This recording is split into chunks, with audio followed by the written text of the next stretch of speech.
안녕하세요. 주말에 아버지 친구분이 해준 이야기를 제보해 보겠습니다.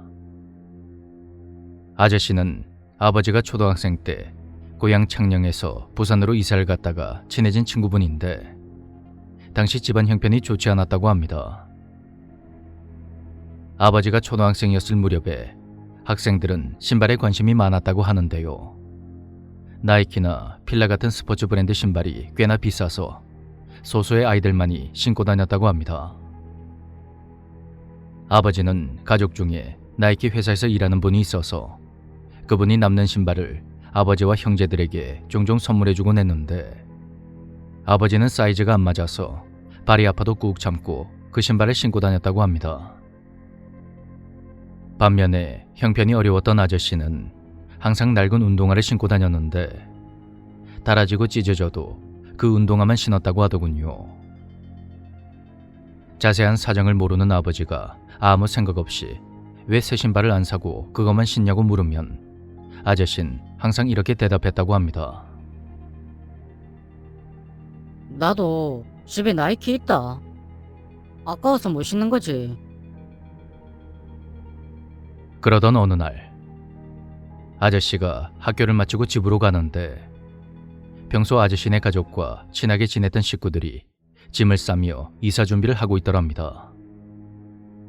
아저씨는 그 집 가족들과 인사를 나누며 잠시 동안 이런저런 이야기를 했는데 문득 문이 열려있는 그 집 신발장을 보니 나이키 신발 하나가 들어있더랍니다.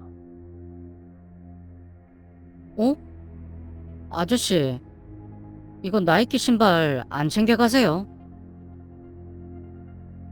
그런 물음에 그 집 주인분이 당황한 얼굴로 이렇게 말했습니다. 그거. 우리 식구들 발에는 잘 안 맞네. 니 신을래? 어? 진짜요? 네, 저 할래요. 고맙습니다. 아저씨는 감사 인사를 하며 나이키 신발을 품에 안고 집으로 돌아왔고 그것을 품에 꼬고 가는 채 잠이 들었다고 합니다. 그런데 아저씨가 꿈에 그 나이키 신발을 신고 숲속을 헤매고 다녔는데 어떤 꼬마가 나타나더니 아저씨한테 말을 걸었습니다. 형아가 왜 내 신발을 신고 있어? 그렇게 꼬마는 아저씨를 졸졸 따라다녔고 그 아이가 힘으로 신발을 빼앗아 가려는 걸 온 힘을 다해 버티고 저항하다가 꿈에서 깨어났다고 합니다. 아저씨는 땀을 뻘뻘 흘리며 숨을 고르고 있었고 그때 옆에 아저씨의 아버님이 있었다고 하는데요. 아저씨는 아버님에게 꿈 이야기를 털어놓았고 이야기를 듣던 아버님이 한쪽 구석에 있는 나이키 신발을 발견하고는 아저씨에게 이게 뭐냐고 물었답니다. 니 똑바로 말해라. 이거 어디서 났어? 친구들이 생일 선물로 줬어요. 니 생일은 이미 한참 지났는데 어디서 거짓말이고? 똑바로 말 안 하나? 그런 아버님의 호통에 겁을 먹은 아저씨는 결국 실토를 냈고 이야기를 들은 아버님은 뒷목을 부여잡으며 한숨을 내쉬었다고 합니다. 아휴, 아들. 니 그거 받았을 때 이상한 생각 안 들더나?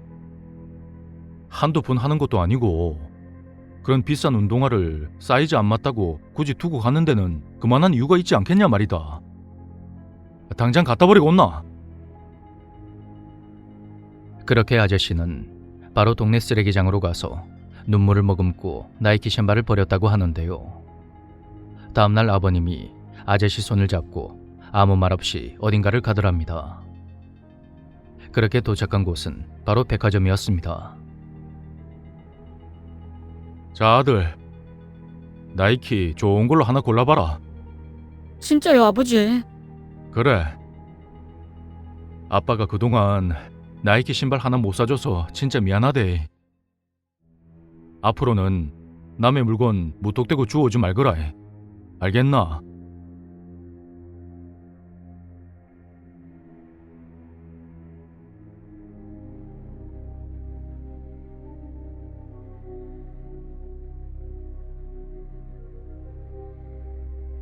안녕하세요. 제가 초등학생 때 겪은 일을 제보해 보겠습니다. 당시 우리 집은 제 교육에 관심이 많았던 어머니의 영향으로 집안이 온통 책으로 가득했는데요. 더 이상 꽂을 책꽂이가 없을 정도로 책이 아주 많았습니다. 어머니는 새로운 책꽂이를 하나 더 드려야 하나 고민하던 중에 우연히 옆집인 1001호가 이사를 가면서 버려둔 아동용 책꽂이를 보게 되었고 그걸 집으로 가져오게 되었죠. 그것은 민트와 아이보리색이 섞인 바탕에 작은 파란색 별이 그려진 아주 예쁜 가구였는데 아동용이라고 하기에는 그 높이가 천장에 닿을 정도로 컸습니다. 내심 새 물건이 아니어서 심통이 나 있었던 저는 그 예쁜 책꽂이를 보고서 마음이 풀렸는데 그걸 집안에 들인 뒤부터 아버지가 점점 이상해지기 시작했습니다. 제가 아주 어릴 때부터 회사에 다녔던 아버지는 상사와의 잦은 트러블로 결국 사표를 내고 몇 년 동안 공무원 시험 준비를 하고 있었는데요. 거의 매일 이른 새벽 시간에 도서관에 가서 열심히 공부를 했습니다. 그런데 언제부턴가 아버지가 밤에 잠을 한숨도 자지 않고 날이 다 밝을 때까지 거실 소파에 혼자 멍하니 앉아있는가 하면 낮에는 도서관도 가지 않고 방에 틀어박혀서 잠만 자는 겁니다. 그리고 아버지는 집에 있는 온갖 음식을 안방에 차곡차곡 쌓아두며 집착을 했고 방에서 점점 썩은 음식물 냄새가 진동했지만 절대로 치우지 못하게 했습니다. 학교를 마치고 집으로 돌아오면 아버지는 저를 붙잡고 자신의 열 손가락과 발가락에 살색 의료용 테이프 같은 걸 빙 둘러서 감아달라고 하기도 했는데요. 처음에는 그런 아버지의 행동이 선뜻 이해가 가지 않아서 싫다고 하자 아버지가 자신의 몸을 마구 때리면서 제 눈앞에서 자해까지 했습니다. 이런 아버지의 기행이 이어지자 참다 못한 어머니는 할머니를 집으로 불러 울면서 하소연했고 이를 이상히 여긴 할머니는 결국 용하다는 무당집을 찾아갔습니다.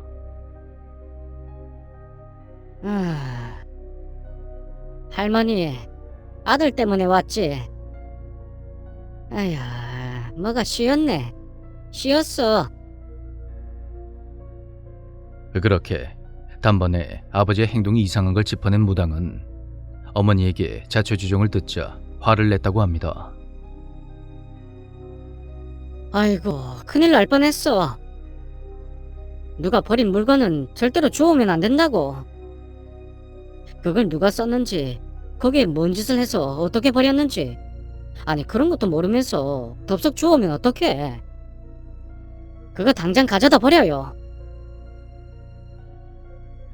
그러면서 무당은 아버지가 우리 집 막내인 어린 나보다도 기가 약하다며 물건에 붙어있던 귀신이 가족들을 하나하나 살피다가 기가 제일 약한 아버지에게 씌인 것 같다고 했습니다. 어머니는 무당의 말대로 부적을 가져다가 집안 곳곳에 숨겨놓았고 다른 사람들이 다시 가져가지 못하게 종이에 수고용이라고 크게 써붙여서 책꽂이를 다시 밖에 내놓았습니다. 폐기물 수거업체에서 그것을 가져간 뒤에야 어머니는 마음을 놓았고 정말 신기하게도 아버지의 그런 기행이 완전히 사라져버렸습니다. 정작 아버지는 그동안 있었던 일에 대해서 정확히 기억을 못하더군요.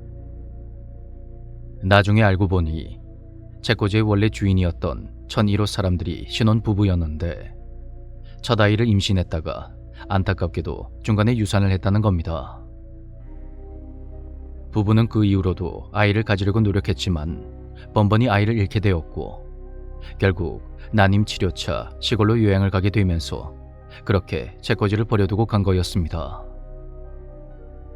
역시 내 것이 아닌 물건은 그게 버려진 것이라도 절대로 주워선 안 되는 것 같습니다.